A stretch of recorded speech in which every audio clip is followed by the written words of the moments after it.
Welcome to Pencils and Lipstick. This is a podcast for indie authors. I'm Kat Caldwell, novelist, short story writer, and book coach. Here on Pencils and Lipstick, we're obsessed with all things story, and it is my goal to bring you the writing tips that you need to make your novel Happy Independence Day to all the American listeners out there. This is Pencils and Lipstick, episode 317, and it is the week of June 29th. But this coming Saturday, July 4th, America turns 250 years old, which doesn't seem like a lot to some people out there, but our first constitution is 250 years old. So when you put it in that context to all my European listeners out there, that's when you start thinking, okay, maybe their buildings aren't as old, but we have a very old constitution that we have not completely changed. We amend it. We get to amend it, but we don't have different constitutions at all. So yay to 250 years of constitutional America. Lots of freedom over here to do fireworks. We love our fireworks. In fact, I saw yesterday that a fireworks stand in Oklahoma caught fire. And so there was all these fireworks going off, which was kind of funny, especially when you think like nobody got hurt. And fireworks stands are usually very far away from any other building, just, because obviously we're going to need to keep those far away, but we sure do love our explosions over here in America. So exploding on the scene this week is Neil Plakcy. He and I are talking about being a man, writing romance and mystery, the difference between romance and gay romance, gay fiction. And he has some of his books translated. So we're going to talk about that. And as usual, covers and how he got into it. He is a retired college professor, so it was really, really fun to speak with Neil.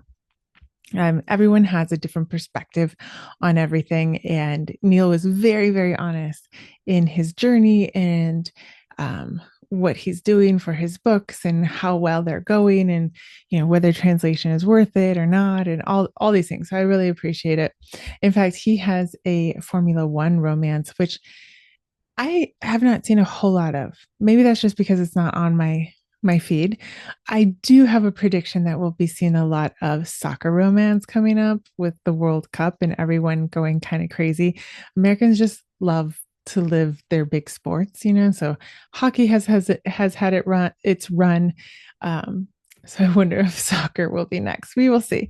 I'm not going to put any money down on it because whatever, people can do whatever they want, but but I would not be surprised. I will say that. So as we head into July, I actually have a pretty full July. If you are a Virginia writer or reader, I have two things to tell you.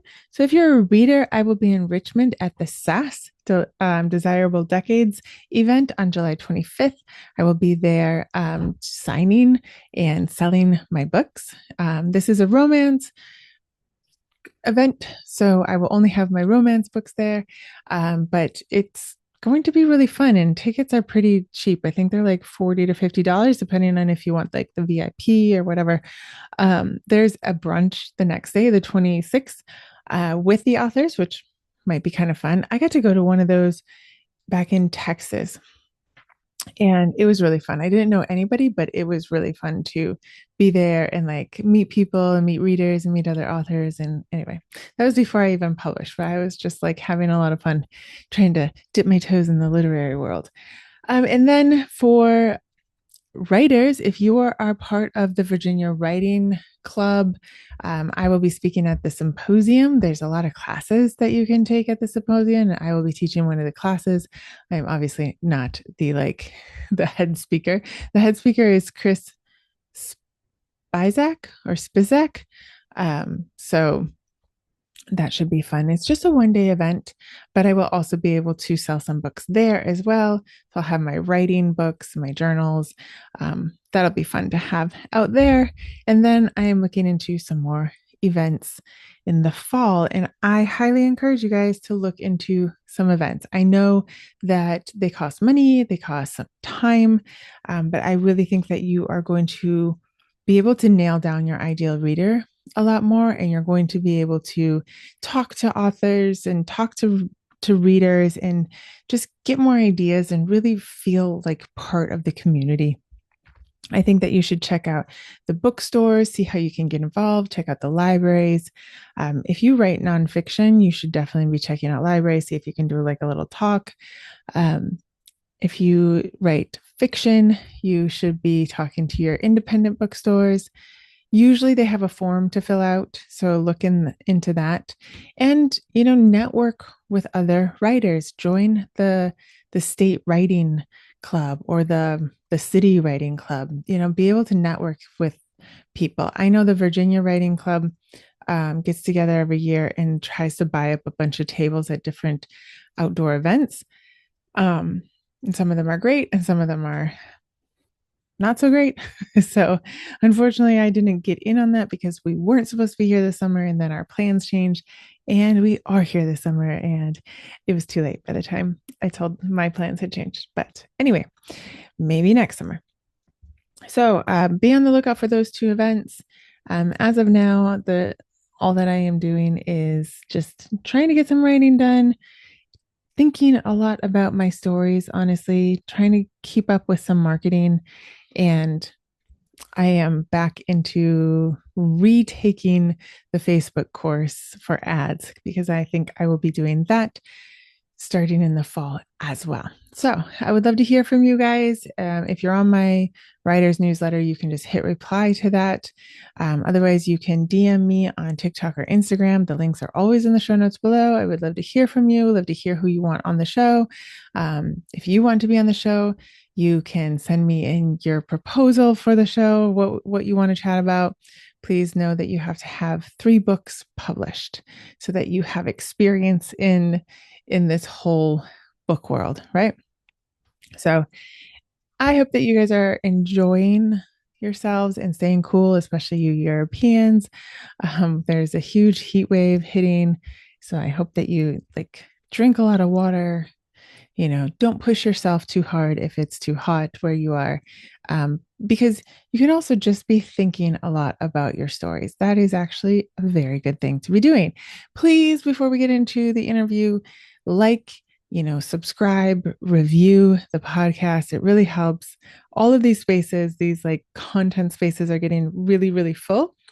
And it's getting harder and harder to sort of get through the noise. So reviewing and subscribing, just following, I guess is what it's called, because it doesn't cost you anything. Always helps the podcast. If other writers, sharing the podcast would be fabulous. So it just helps everybody. This last week, actually today, as the podcast goes out, my talk for the Book Finisher Summit is going out. That was a great one to be part of. I will be part of another summit in July that is online, so I'll let you guys know about that as well. But without further ado, let's get into the interview with Neil Plakcy. If you want more information about him, of course, the links are in the show notes below, but his website is called Mahu Books, mahubooks.com. But of course, the links will be in the show notes below. Please click them, subscribe to his Substack, follow him, all the things, find his books. And I thank you guys again for always listening and for your continued support of the show. All right, I am here with Neil Plakcy. I got it right. Hi, Neil. How are you doing? I'm very well. How are you? I'm great. We've already been chatting, so we're going to try to record this so that people can listen in on our conversation, because you have quite an extensive knowledge about writing and publishing and using AI ethically. So it's a lot. Now somebody in the audience is like, "Oh." So how did you come into writing? You've been in it for a while now. Always as a kid, first of all, reading a lot, writing my own little stories. And then in 10th grade, we had to read a separate piece by John Knowles, which is a story about 2 boys at a private school during World War II. And we had an assignment, which was to rewrite the book, essentially as a story from, from the other character's point of view. What a great exercise. It was a great exercise. It really opened up something in me that said, oh, I can express myself this way. Yeah. I have an undergraduate degree in English with a concentration in creative writing. You were But allowed to then do that? Most of our parents wouldn't let us. my parents thought I was going to go to law school. So Okay. an They were like, English you can do degree, whatever you want. right. But then I went on to get an MBA and go work for a while. And I'm living in South Florida, and I discovered that my local university was just about to start a Master of Fine Arts in Creative Writing program. Okay. Okay. And they were very open to part-time students. I could do it evenings while I was working. And that really kind of jump-started my career. I Okay. graduated with a book. Um, uh, and then it took me several more years to get my first published book, Sure. publishable book ready. Sure. Of course. And If that you're was working full time and 2010. yeah. Yeah. 2010 was when that first book came out. Did you go traditional at that point? Yes, because Okay. there wasn't anything else to do. Yeah. And I was picked up by a very an academic press that had a very small fiction line. Oh, that's nice. And Actually, that's a good way to go. actually, no. No? Okay, never mind. because first of all, they didn't know anything about how to sell, Yeah, fiction. they just sort of wanted it on And their and shelf, they didn't right? know how to price things because textbooks get priced by how thick they are, not by what the market will bear. So they Yeah. wanted my, first mystery novel by an unknown author. They wanted to sell it for $23.95 in paperback. Oh. And I was like, wow. And this was, 2010. I was like, wow, that's just like way more than the market will bear. Yeah. And I got them down to $19.95 and still, didn't sell very much. And That's so then, funny because that's not a book price. You know what I mean? Like when you go yeah, into a bookstore, you don't see anything for $19.99. It's like $18.95. It's a weird thing about the book market, right? yeah. And they just didn't really understand that. And the guy who owned the press was an elderly gentleman who Mm, eventually sold that academic press. And okay. the new buyers didn't want the fiction line. Oh, did you So get your we were rights all back then? orphaned. Yep. Okay. Got the Yeah. rights back. We were all orphaned, one book, and not very good sales, and you're Right. done. There's nothing to go to another publishing And house with. I was very fortunate that I had a friend who knew somebody. We did a project together for this publisher called Allison Books, which was at that time the largest um, publisher of gay and lesbian books, Oh, okay. and had a really good reputation. Yep. And because I did this nonfiction book with them, they got to know me and they agreed to pick up the second book in my series, and then eventually the first book and the third and fourth. And then they went under. So Oh, really? complicated Allison? history. Okay. I didn't know that they went under. Well, what happened was a larger company bought them with this idea that they were going to be everything for the LGBT market. They had a book publishing arm, they had a magazine, they had a tour Oh, company. They were a going to do all tour. of these things, and Wow. eventually they realized that books are too complicated, and they sold off. They just closed it down. Really? That's You so know, sad because I mean, like there's a whole market like there in really especially in the early 20 teens like yeah, if yeah, you just marketed it correctly there weren't enough books for people who were looking for and LGBT plus. and I think the editor had a different view.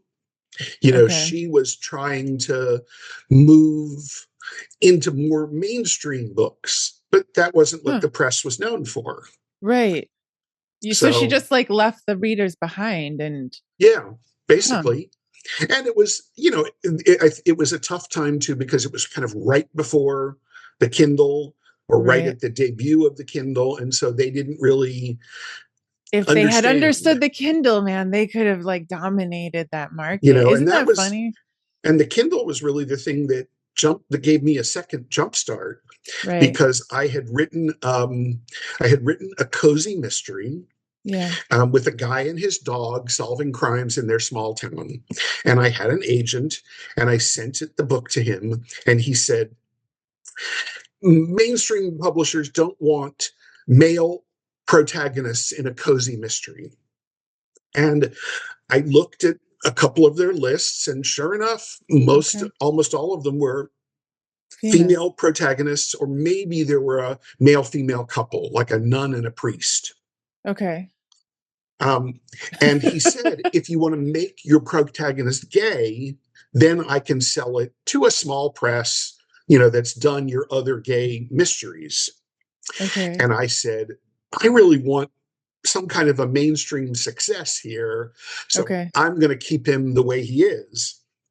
And the Kindle had just come out.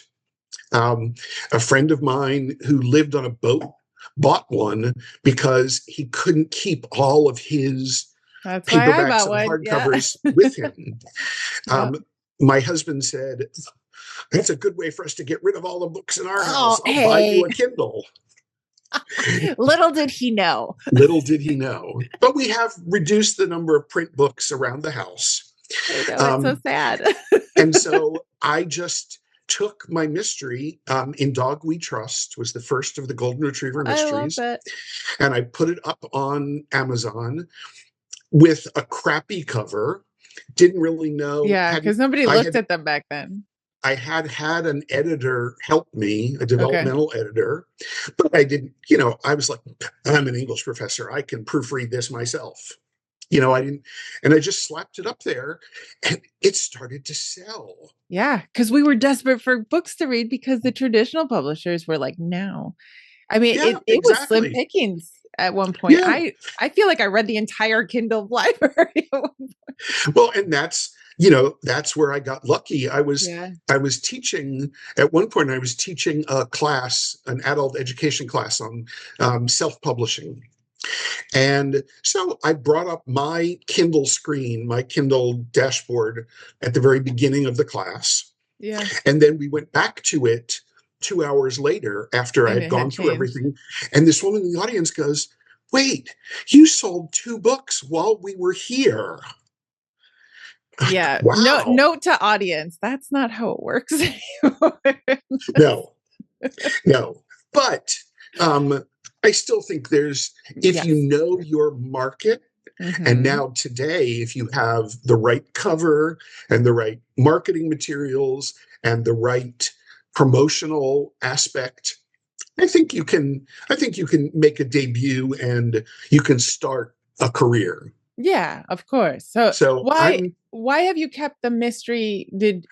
Is it just sexual orientation is not part of the story, or did you end up making him like a gay detective, or did Nope. I had an idea of who he was, and part of his story is his backstory was he was married, his wife had a miscarriage, and I had worked with a young guy whose wife had miscarried, and I saw the emotional effect it had on him, and I thought, I don't really see that a lot, Yeah. Obviously it's very emotional for the woman, for the mother. Right. But I'd never really seen much about the father. So I thought, well, this is really an interesting thing to play with. And so she indulged in retail therapy after the miscarriage, ran them into debt. He spent a year working really hard to get them out of debt. And then she got pregnant again, and she miscarried again. And instead of, I realized this later, instead of talking to her, he had some computer background and had learned about hacking from protecting the place where he was working. So he hacked into the 3 major credit bureaus and put a red flag on her account saying she shouldn't be able to charge anything. That's real? This is my protagonist. Oh, that's your story. Okay. That's I was like, the wait a minute. Story. Okay. But again, this was 2015, so it was a lot easier to be a hacker. Totally could have happened. Yeah.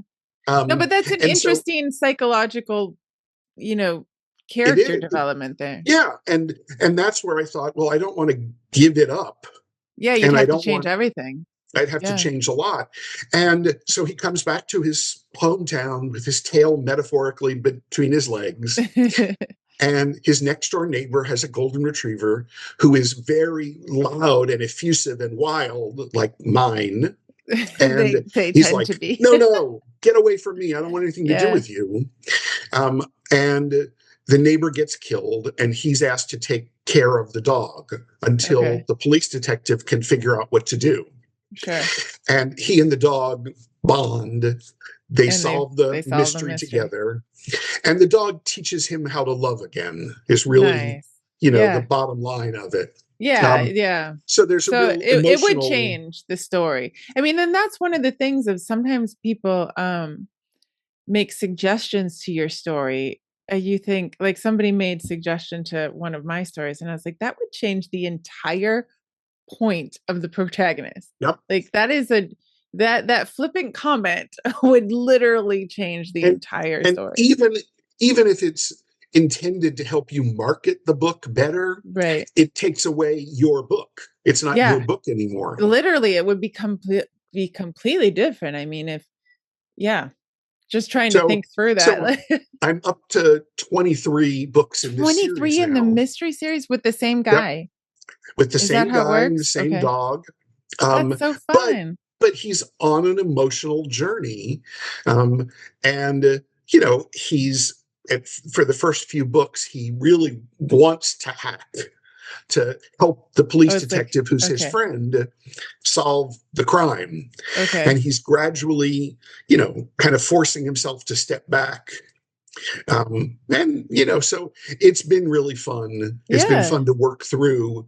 The latest one, which is with my editor now, he's the crime is there's a 20-year-old boy who's been living in his parents' house, stuck in his bedroom playing video games, and the parents are killed.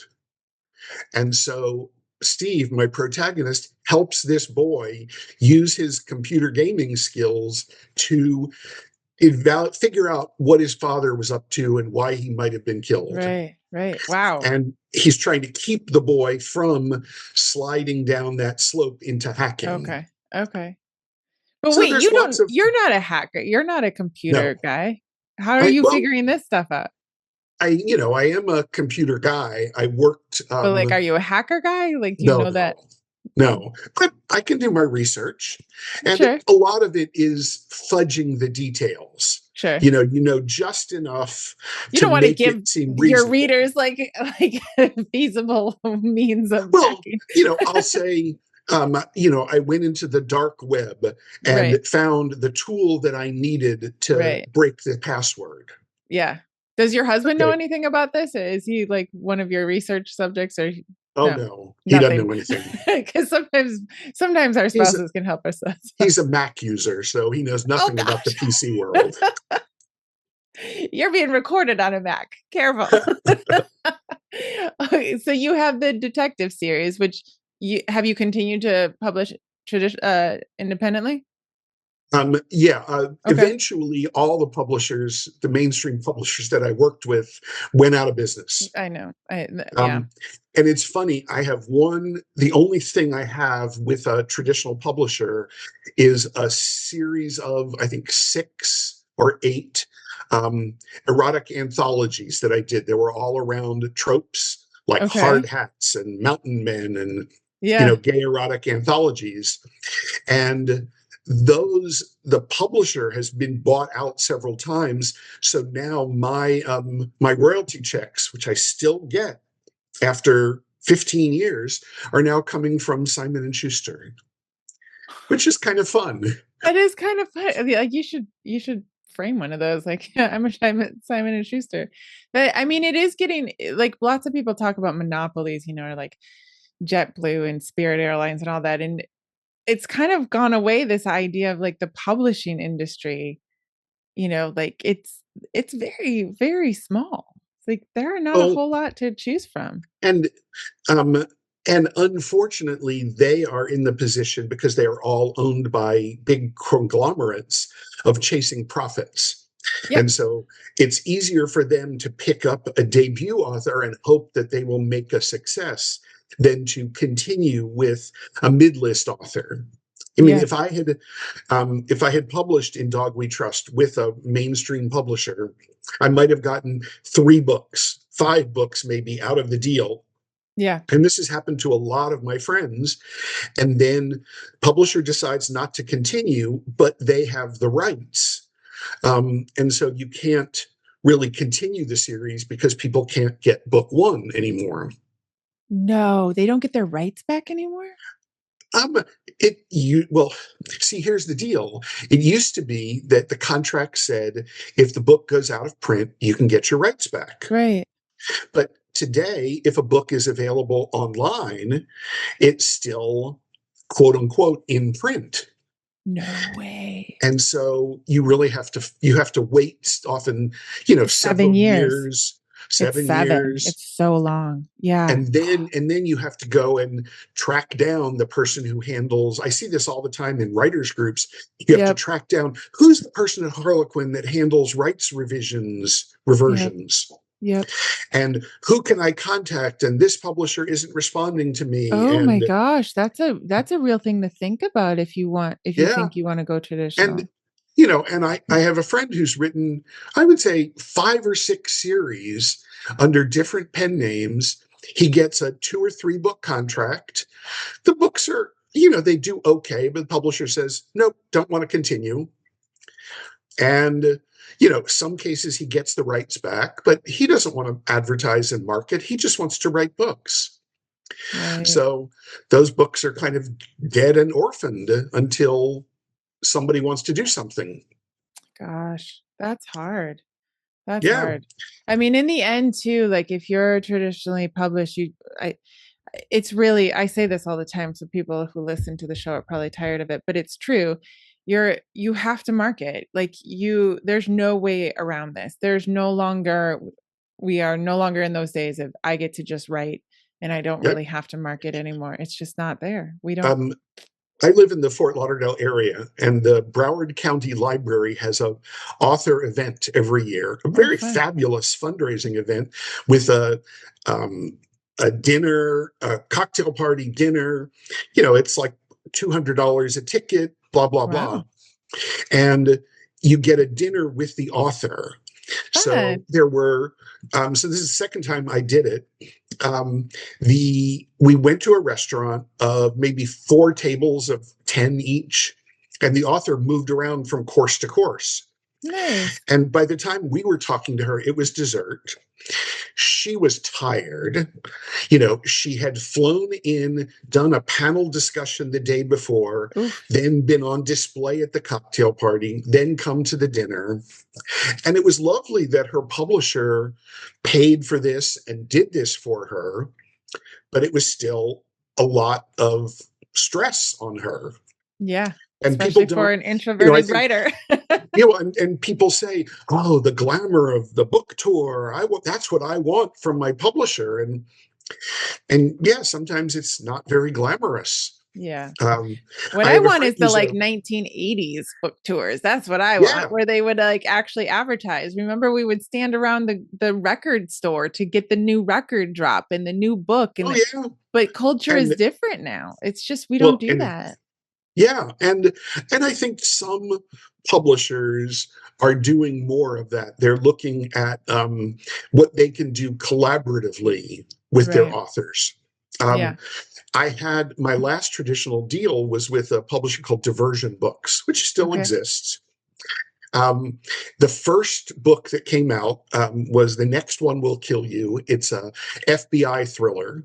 Nice. And the marketing intern was really enthusiastic, and she set up blog tours and interviews and excerpts and all kinds of stuff for me. And it was terrific. And the book did well enough for them to want to continue. She was gone by the next book and hadn't been replaced. The marketing person, I would say, well, this is what you did for me before. And if you can't do it, let me know and I'll do it. Yeah. If you can't set up a blog tour for me, let me know and I will. And this marketing director, oh, I'll take care of all of it. She did nothing. And the book tanked. Mhm. And I collated all of the emails that I had from her and sent them to the publisher and said, these are all the things that so-and-so promised me that she did not carry through on. Right. And they fired her. Yeah. And not Well, just they because of should. me. That's her job.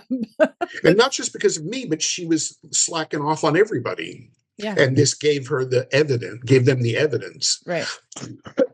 And so after that, they said, we're not really going to do fiction anymore. You can have your rights back. For a small fee, you can buy the cover art. Yeah, right. So I was able to have my cover designer just, make some minor changes. So we got a real consistent look on the covers. Right. And after that, I was like, yeah, it's not worth it. The guy who was my editor for that book eventually left to freelance. He's now my editor. Nice. My freelance editor. So it wasn't all lost. Books. You have some good connections through the different. Yeah. Okay. All right. So what's interesting is that you write different romances. You write historical romance, contemporary romance, and then you write mystery, but you write it all under one name. Why did you choose to do that? Because by the time I started, the first book that came out was a gay mystery. It's like, oh, it's my first book. Of course, I'm going to use my name on it.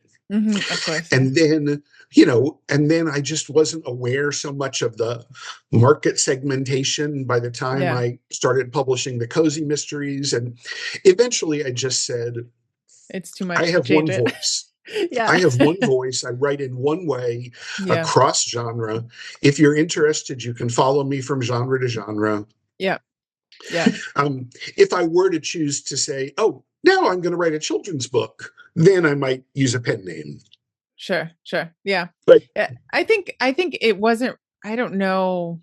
It was never a consideration for me. I didn't think of it until years later. Some people did think of it, but, and sometimes it's the publisher that says, or even your agent says, hey, your first book didn't sell very well. If you choose a different pen name, then I can present you as a new author and you have an open track record. Like if their debut author. Or even not even a debut, but somebody who doesn't have that bad track record behind you. That's so funny. So, of course, there are women who are, as we were talking earlier about romance. Yeah. Lots of women writing that who choose to use initials or a pen name. Because is it to look like a male writer or what? Or just to not have their name attached? Well, I think it's two things. First, it's not have your name attached. I had an editor for a while who, when her in-laws came to visit, she had to hide all of the books she had worked on because she didn't, and she was using a pen name as an editor, and she didn't want them, they would be very disapproving if they saw what she was working on and eventually writing. Okay. Yeah, there's that. I have heard that story a few times if people don't want their relatives to know what they're writing. Look at we just had that Frida, whatever her name is, was big best-selling McFadden, maybe McSomething. And it turns out she's a brain surgeon. No way. I didn't hear that story. Oh, yeah. Her real name is Sarah Cohen, and she's a brain surgeon in Boston. And for a while, she just wanted to keep her writing life separate from her personal life. But then because she was so popular, people were speculating on who is this? Is this an AI? Is this three men writing? That she finally stepped up and said, hi, here I am. That's who I am. Shit, how did she find time to do that as a brain surgeon? Yeah, I don't know. That's a good question. Yeah. It's so crazy that people are thinking it. Well, I want to ask you about a couple of different things, but you brought up AI because on your website, you say like you offer classes on craft and the ethical use of AI. So what are are your thoughts on AI as a professor, as a writer, all? Well, for me personally, as a writer, I use AI a lot in those marketing tasks Mm-hmm. that, it's very difficult, I think, for an author to look at his or her own book in a not I don't want to say non-judgmental, but in a way that a reader would look at it. Yeah, it It's is. hard Yeah. because we know what we wrote. We don't necessarily know what the reader wants. Right. And we know what we think we want the reader to want. Yes. But not And so, necessarily. for example, one of the things you mentioned, I write across a bunch of genres. I wanted a tagline for myself. I wanted some way to identify me across genres. Yeah. And I asked the AI, what unifies all of these books? And it brought up a few things like found family, Mm-hmm. either, it could be a gay person finding his place, Mm-hmm. and finding people around him. It can be a guy and his dog making a family unit. So that idea of found family, and then warmth, and, a few other words that the AI came up with that helped me Yeah. craft a tagline Yeah. that anybody could look at and say, okay, I see that in You see the that. book that I've read. What did you choose So, as a tagline? I'm trying to find it on your. it's on my let me see if I can pull You it write up. stories with heart and fur. Is that the tagline? That's one of One of them. them. If I do, because again, it's I don't have hold on. Let me see if I can find something really quickly. I'll tell you what it is. Um, uh, but let's see. Um, Oh, you're writing Formula One, That's pretty yep. good. I love Formula One. Oh, good. Here's the one that it really came up with. Neil Plakcy creates engaging mysteries and romances with humor and heart, celebrating love, identity, and found family, often with a loyal dog. Yeah, that's great. And I'm not sure I would have come up with that. It's I like never, maybe I after never a could long have. time. Well, that's the thing. It's a great brainstorming tool because, to be like very honest, an author's life is mostly, I mean, you have your husband, but and I have mine, but I don't know, mine doesn't help me a whole lot with any Oh no, brainstorming. yeah. And he doesn't understand like the marketing to reader either. So what do? You have like writers groups, but a lot of times they don't know what they're doing. It's really hard to find somebody who is about the same place you are in Yes, that your is so journey. true. That is so And true. we were talking earlier about writers' conferences, and a conference that I went to last year, where I'm going to see you again Yes. in January, Yeah, it'll be where so you fun. have the opportunity to meet people who are more at your level or in your genre or your niche or whatever. Yeah. Yeah. Yeah. Um, But they'll Along be those all lines, around the states, but and they're you'll all be over the together. place. Yeah. Like you were saying, I wrote a Formula One romance because I was just really intrigued by it, and I thought, this is a good marketing opportunity. Yeah. But also it was something that was, kind of in my wheelhouse. And I went online. I was in some Formula One group, and I saw a woman who, in her tagline, said she had written one. So I messaged her. We went back and forth. We've shared promo things, Yeah. Yeah, that's but nice.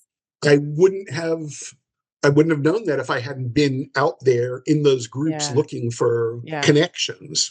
Right. So you use it mostly for marketing. I mean, I think honestly, I mean, the listenership of this podcast is writers, but I think that's what most writers are using Well, it for. and I'm also using it for editing to some degree. For example, are you familiar with the concept of heartbeat moments from Inez Johnson? Yeah, I love Inez. So Yeah. the particular moment of emotional intensity in your Mm-hmm. book. And she suggests that you slow down and give the reader a chance to experience that. Sometimes I know in my case, I tend to rush past those things because I want to get to the end of the book. And so I'll have the AI say, read my book and tell me where those moments are. Identify those moments where I can stop and slow down. And is it doing it well? Oh, yeah. What do you use, Claude? I'll use either Claude or Chat. Yeah. Claude seems they're to be both- like the they're better both one for very writing. good at this kind of stuff because that's Okay. exactly what they're trained at. I know, that because they kind of took all the structure. books and trained them. So, and I had a book where I said, I feel like this book is starting off really slowly. Help me analyze why. And it would come back and say, well, you're doing this, this, and that. Like, oh, okay, now I see. I can go back and, ramp up the tension here, or move this, cut this big section of explanation that's slowing things down. Right. Yeah. So, it's kind of, I mean, it's kind of, it's not even taking anyone's place at that point because it's really just helping you because we just don't have the money to send it to an editor to just read it, to just give us an idea. I have my regular editor and I pay $850 per book. It's not cheap. And he comes back with a really detailed plot summary. On one book, it was really funny because it was a first person book and the character never was called by name for the first 8 chapters. Which you probably didn't notice. I didn't even think of that. But when I'm reading the synopsis, protagonist, blah, blah, blah, blah, blah, and he couldn't give the name because it wasn't in the book. That's so funny. It's things like that. He has, and then he gives me detailed analysis of what's working and what's not working, and general advice on how to fix it. If I need specific help, like my editor says this, and I don't really understand what he means. Yes, I could go back. I could call him up. I could write him. But I can plop it into Chat or Claude and they'll say, oh, what he really says is this, this, and that. Yeah. And so this is what it means. He has told me, my editor has told me that the editing of the books is easier for him because you figured out the issues. A lot of the big issues. And he's still getting paid the same amount of money. I mean, I think this is the actual best use of AI. We cannot change the fact that they trained AI the way that they trained it. Like we're not responsible for that. We can't change it. It's not going back into the genie's not going back in the bottle. It is what it is. And I'm not replacing my human editor because what I'm getting is kind of junior editorial advice as the way that he puts it. Like this is like a junior editor who is saying things like there aren't enough suspects. Go put some more suspects in. And sometimes it's completely wrong. It has no idea what it is. Well, and sometimes I'll say, wait, that's not where this was going. In my book. Well, and it's also, you say, oh, I understand something, even because they've said the wrong thing, I see where they were getting the wrong idea from. And that helps me go back and change that. Okay. So, like in the editorial process, then later on in the development of marketing materials, the quality of work that the AI can do is so much greater today than it was, a year ago. Oh my gosh. Yeah. I had a cover issue. The cover of the book wasn't reading romance enough. Okay. And my editor pointed out, the fact that they're standing a little apart and they're not looking at each other, these are the subtle signals.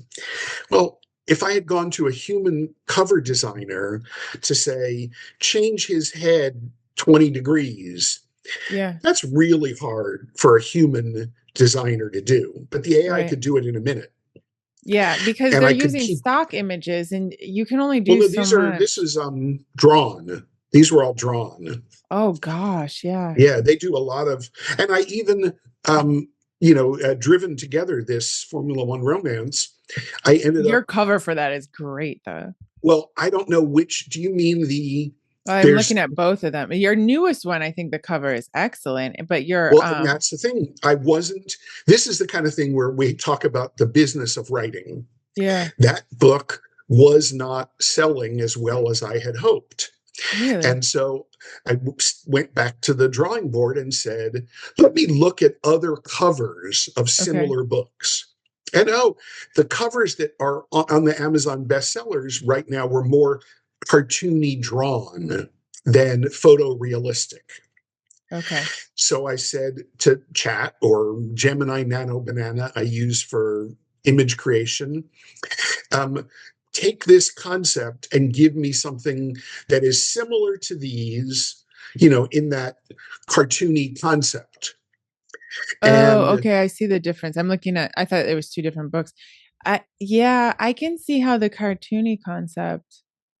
So, and I like how their heads are together, like their foreheads are almost touching, right? And that was something that I stole from Heated Rivalry, because I saw some promotional things where the foreheads were touching. Yeah. And it was funny, when I was at the conference, we discussed a young Christian woman, let's say, said she was offended by all of those images of Heated Rivalry that kept showing up on her TV as ads, where their foreheads are together. I wanted to say, so is that something that upsets you? Foreheads touching? It's not like they were kissing or whatever. But I said, if she noticed that signal, the foreheads touching, that's where I want to go. That kind of thing. Yeah, because that's a very romantic thing. Yeah. Oh well, people are going to be offended. But see, you'll keep the wrong reader from buying your book, which is part of the and that's another place where I asked the AI's advice. I said, okay, this book is not selling the way I had hoped. What's wrong? And so we looked at the description, and the description had been written 3 months before, let's say. AIs keep learning. And it said, okay, we could adjust the description here. The tagline needs to be more romance oriented, because it was like, I think one of the first lines of the description was something like, he's got the job of his life, but then discovers, he has to write about the one who got away. Yeah. That gives it a business perspective, not a romance perspective. Right. So interesting. He walked into the Monaco Grand Prix and saw the man who broke his heart. Yeah, that's very, yeah. That's more romancy. Right. So it was that kind of fine tuning that the AI can provide a lot of help with.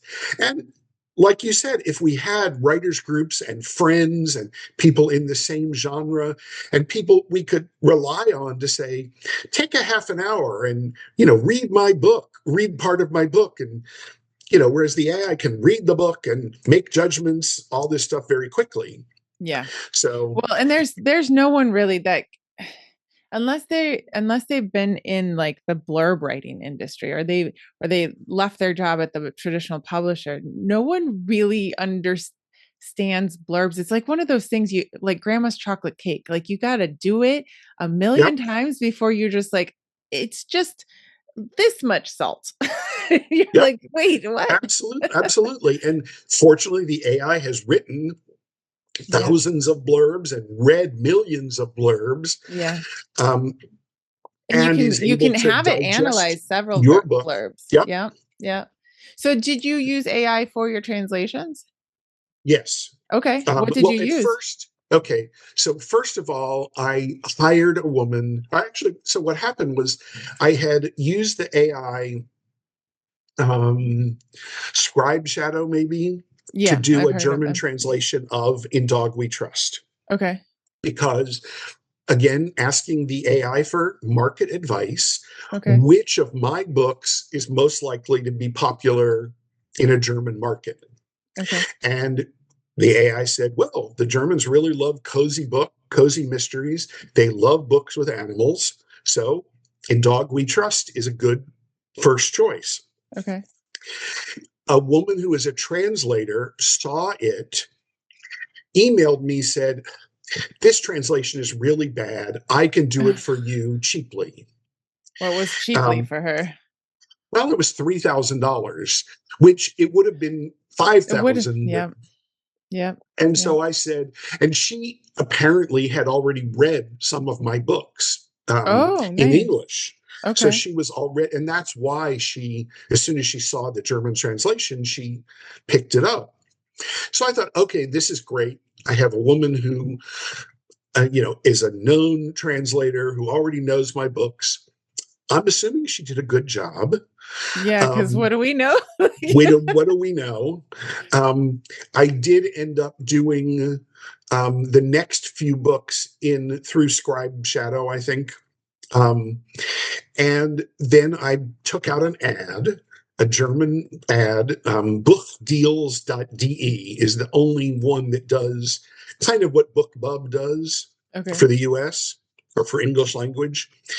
And I gave away, 500 copies. I did it for, free promo. Gave 500, maybe even 1,000 copies, but no read through at all. Oh, really?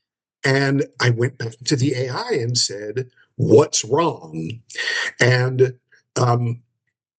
the AI said, "Well, because this is first in series, it has a lot of backstory. It takes a while to get to the murder happens in the first couple pages, but it takes a while to get the investigation going because it has a lot of backstory. Germans don't like books with a heavy backstory.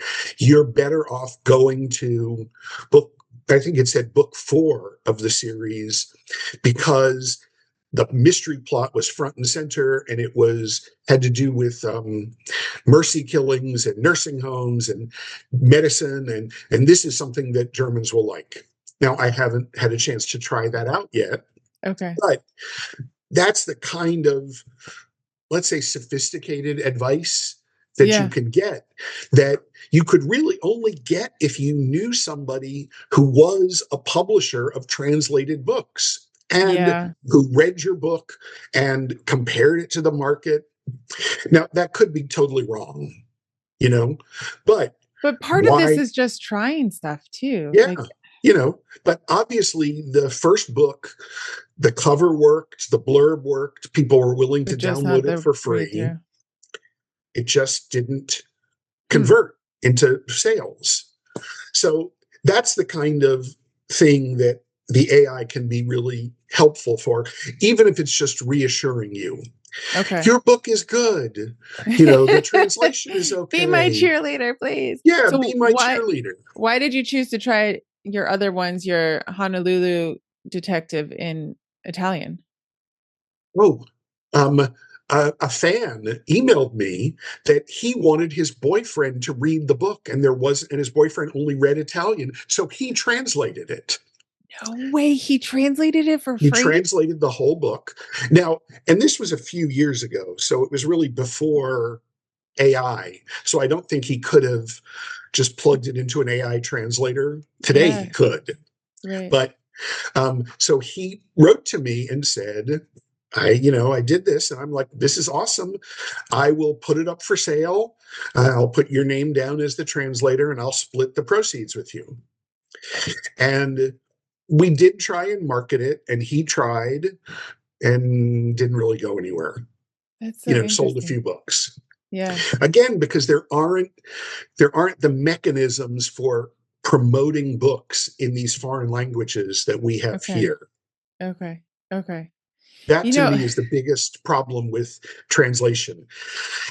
I know some authors who have been successful. You can't just pay written word media in Italy to promote your book. They don't really have it. And I know some authors who are successful enough that they have a mailing list in German and a mailing list in Italian or whatever. And so whenever they publish a new book, they already have a list of German-speaking fans who maybe discovered them in English.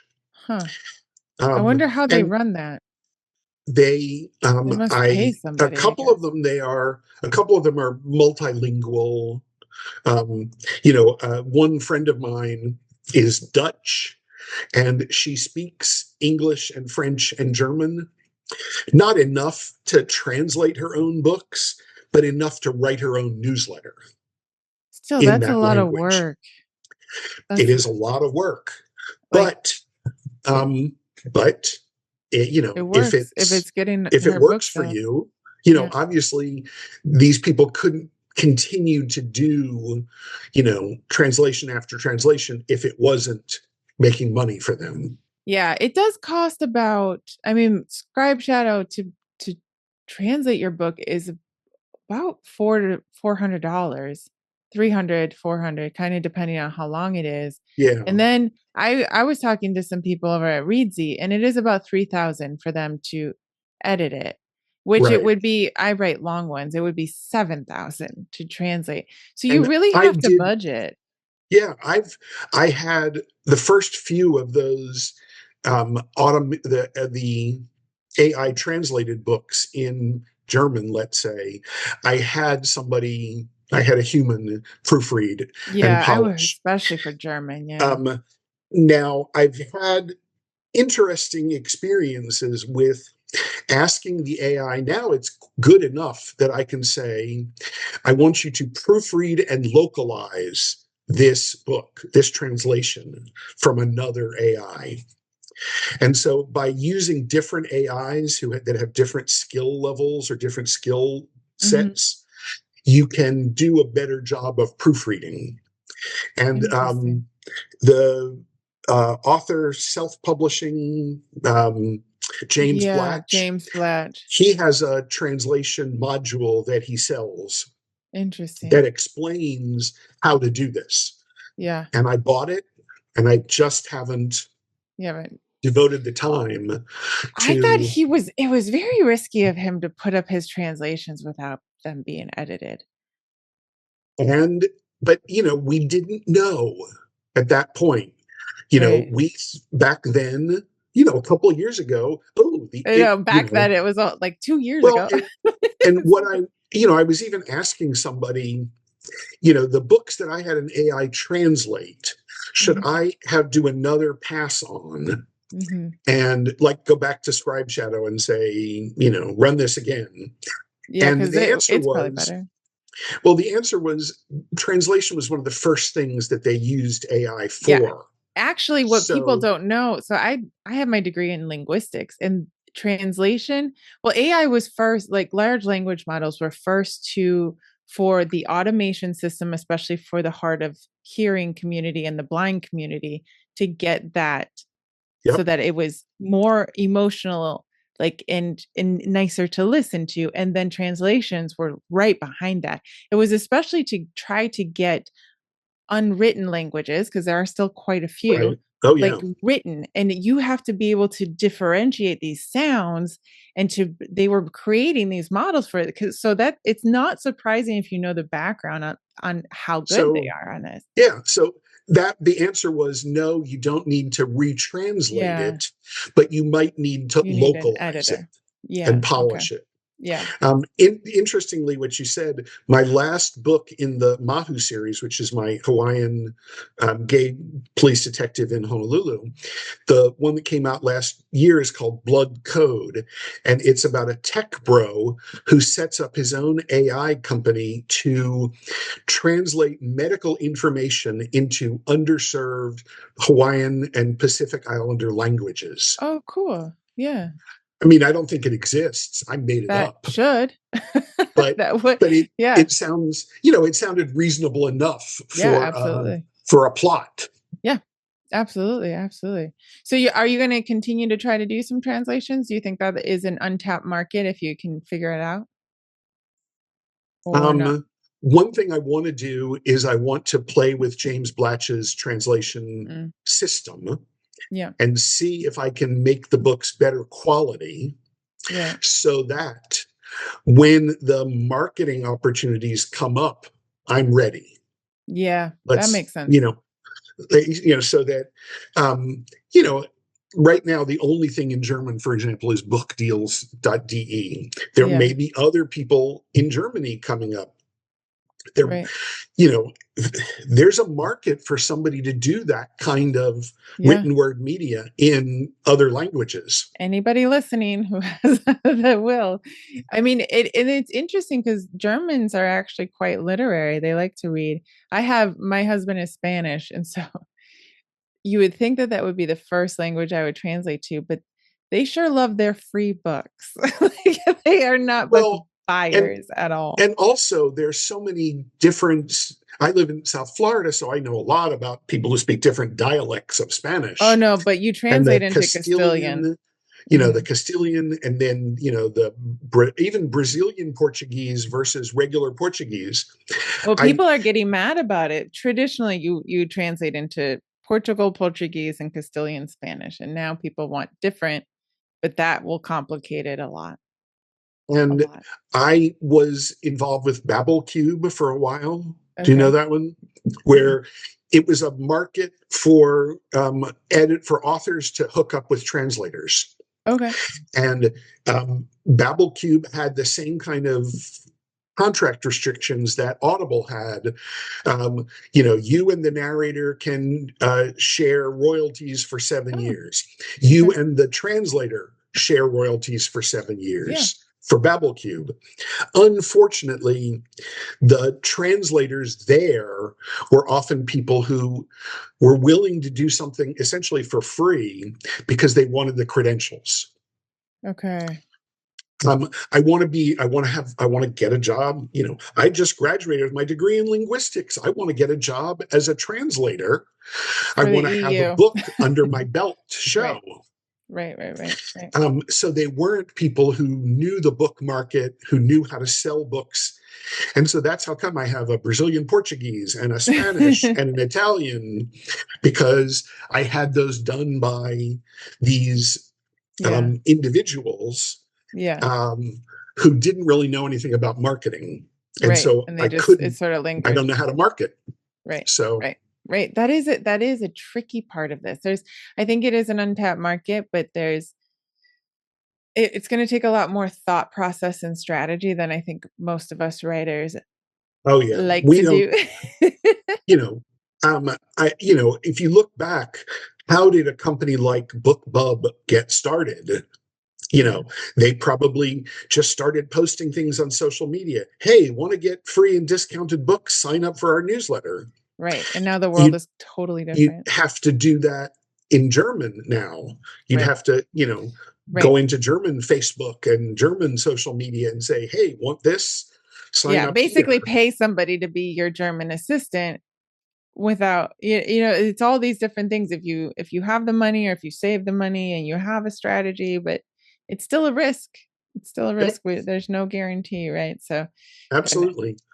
So So where can people find you? All of your books, I assume, are you only on Kindle, or are you everywhere? um, uh, most of my books these days are on Kindle Unlimited Okay. because that's where the money is, It is. unfortunately. I know. You I know, wish I, that Barnes and Noble would figure I something.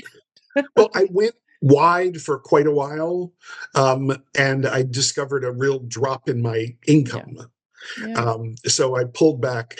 But the first book I ever published is called Mahu, Mahu.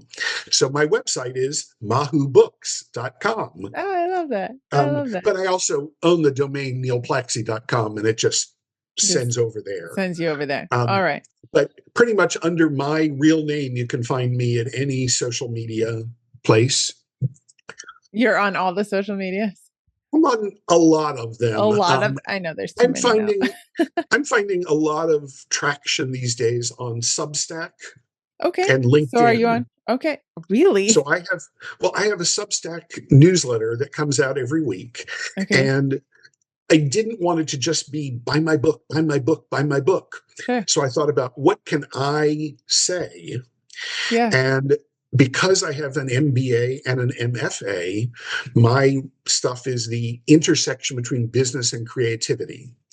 So it's Nice. kind of a behind the scenes look at things. And I try and make it as relevant to anybody who is marketing. So that way Yeah. I'll cross post my Substack to LinkedIn, and I get a lot of readership there. Yeah, because they got to read. I hope they read. They also are interested in the marketing or the business side, and then hopefully some of them are readers too. Sure. Hopefully you'll find somebody who's like, I can do all your marketing for you in Germany. Yeah. That's the dream. That's the dream. Well, we will have the links in the show notes. I mean, honestly, your website's great because people can start reading right away. You'll have a couple short stories. A lot of reader magnets, lead magnets that people can, get. And anybody who signs up for my newsletter, which is just plakcy.substack.com, gets a welcome email that has attached to it the links for all of my freebies. Okay. Wow. And I regularly post new free stuff. I wrote a story, for example, for an anthology, didn't get accepted, put it up as a freebie for my readers. Right. That's a good idea. I mean, we have to keep you have to have all these different things. Well, maybe we'll have to have you back to talk just exclusively about freebies and and all the prologues and things that we should be writing and people don't want to hear about. Lots of writers are like, no, I don't want to. All right. Well, thank you so much, Neil, for coming on. And we didn't hit everything, but we'll just have to have you on again. All right. Well, thank you very much. I really appreciate the chance to chat with you. And I look forward to seeing you in person in January. Yes, absolutely. That'll be fun. Yes.